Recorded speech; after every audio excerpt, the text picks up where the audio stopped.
ক্ষমতা আছে, তারপর সব আছে, তার পক্ষে রায় দেয়, তার বিরুদ্ধে রায় দেয়।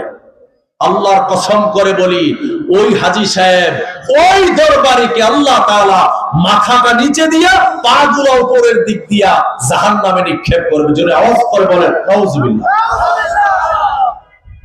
আমার নবী শুধু মসজিদে নববীর ইমাম ছিলেন না, আমার নবী দরবারে ছিলেন। কেমন দরবারি? বুখারী শরীফের জিলদে সানি কিতাবুল মাগাজির হাদিস পড়ে দেখবেন, বনি মাখজুমিয়া সম্ভ্রান্ত বংশের একজন মহিলা চুরি করেছে। চুরি করার পরে ওই মহিলার হাত কাটা বন্ধ করার জন্য আমার নবীর কাছে কে সুপারিশ নিয়ে যাবে? কে বলবে হাত কাটা না যায় না নাকি? সবাই বলল জায়েদকে বলো।